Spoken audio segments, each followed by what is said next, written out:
Isinya memang daun kering, bahan cincau hitam. Tapi satu karung bisa 50 kg loh. Yo nggak heran, soalnya daunnya sudah dipadatkan. Bahan untuk pembuatan cincau hari ini sudah disiapkan. Tentunya daun tidak padat lagi yo.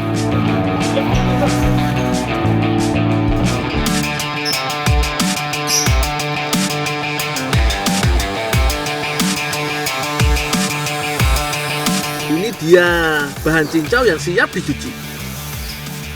Oh iya, ada dua jenis cincau yang populer di Indonesia, cincau hijau dan cincau hitam. Keduanya sering dijadikan campuran minuman atau makanan penutup. Ada yang tahu beda cincau hitam dan cincau hijau nggak? Jangan bilang warnanya ya, yo jelas beda. Satu hitam, yang satunya hijau. Kalau dari bahannya, jelas beda yo. Cincau hijau terbuat dari tanaman merambat yang bernama ilmiah Sisela berbata. Bisa juga dari tanaman perdu Plemmea ombangpifolia. Sementara cincau hitam memakai daun tanaman Mesola palustin atau tanaman jenggala. Biasanya daun dikeringkan dulu yo. Sebelum diproses, yo memang harus dicuci dulu daunnya. Tujuannya untuk meminimalkan kotoran yang ikut saat dikeringkan. Cara pembuatan kedua jenis cincau sedikit beda yo. Kalau cincau hijau, biasanya daun segar langsung diremas bersama air. Kemudian air remasannya didiamkan selama beberapa jam sampai berubah jadi gel. Kalau cincau hitam, setelah daunnya dicuci akan direbus sekitar 30 menitan sambil diaduk-aduk supaya daun tidak menggumpal dan bergerak di bagian bawah. Selanjutnya, air rebusan cincau disaring. Supaya lebih mudah menyaring, sebaiknya sih air didinginkan dulu. Penyaringan nggak hanya dilakukan sekali. Awalnya pakai saringan dengan lubang kecil seperti ini.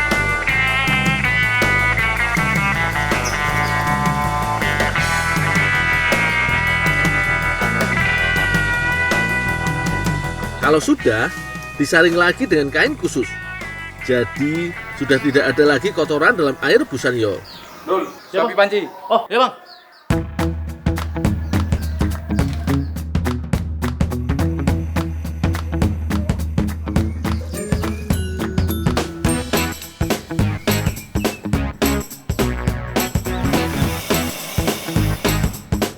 Selanjutnya, air rebusan cincau hitam dituang ke tangki masak. Setelah mendidih, buih-buih di permukaan tangki dibuang supaya nanti hasil cincau padat dan lebih mulus. Soalnya kalau ada buih bisa mempengaruhi adonan cincau dan tekstur akhirnya.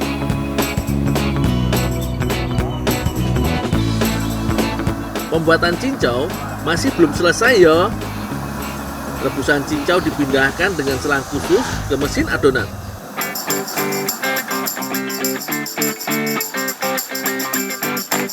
Sisa rebusan dalam tangki yang tidak bisa tersedot selang bisa langsung dituangkan. Kecil kalau cuma mindahin ke wadah begini, yo jelas lawang airnya tinggal sedikit. Di mesin pengadu inilah ditambah adonan tepung kanji. Fungsinya tentu saja membuat mengental adonan cincau hitam. Mesin pengadu biasanya disetel selama 15 menit. Selanjutnya, adonan siap dituang ke cetakan.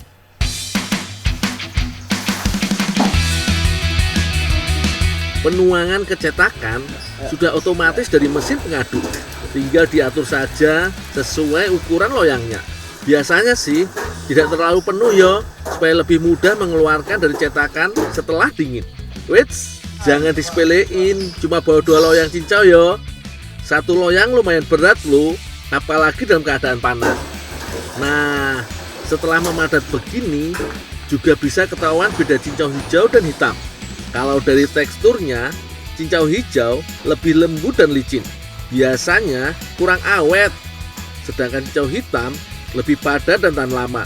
Aromanya juga lebih wangi. Oh iya, Pak Yukfa sudah memproduksi cincau sejak 20 tahun lalu. Beliau ini generasi ketiga yang meneruskan usaha orang tua dan kakeknya.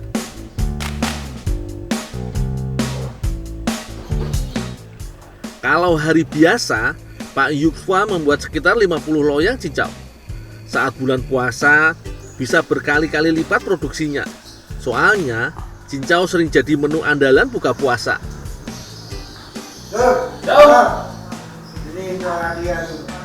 Ini buat saya. Makasih Pak. Wah, lumayan dapat rezeki cincau. Kalau dibikin es, sudah biasa yo. Kayaknya seger iki kalau dijadikan rujak. Kak Dara sudah menyiapkan bumbunya. Ada ebi atau udang kecil yang diulek sampai halus. Si ebi ini biasanya jadi penyedap masakan yo. Tidak hanya membuat lebih gurih, tapi juga bisa menguatkan aroma. Pakai bawang putih juga yo.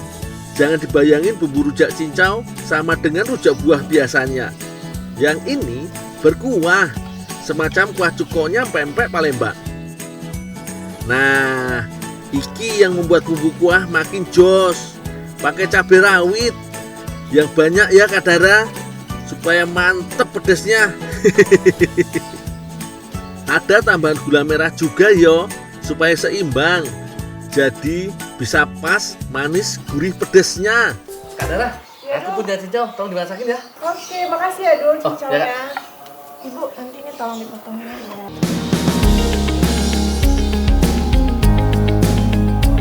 Cincau juga dipotong kecil-kecil yo. Kalau si hitam yang satu ini, gak usah diragukan lagi manfaatnya.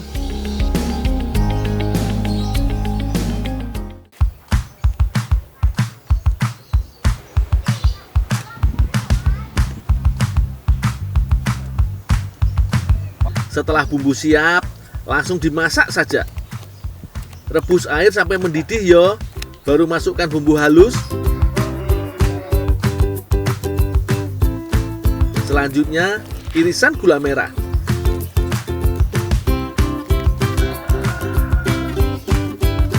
Terakhir, asam jawa jangan sampai ketinggalan. Ini yang membuat rujak makin seger.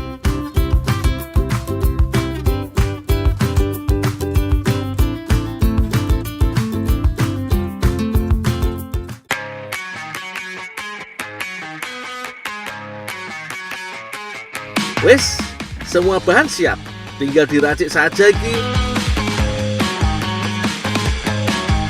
Ada mie kuning, timun, toge, tahu goreng, dan tentu saja cincau.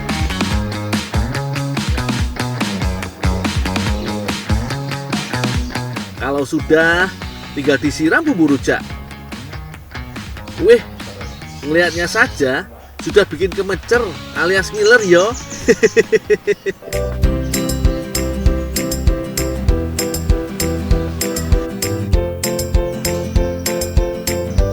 Pada baru tahu toh, kalau cincau tidak hanya enak dijadikan minuman, tapi juga bisa jadi rujak. Kira-kira bisa diinovasi apa lagi yo? Pasti masih banyak olahan yang bisa dibuat dari cincau hitam. Kapan-kapan lagi aja yo dieksekusi. Sekarang mau ngabisin rujak cincau dulu.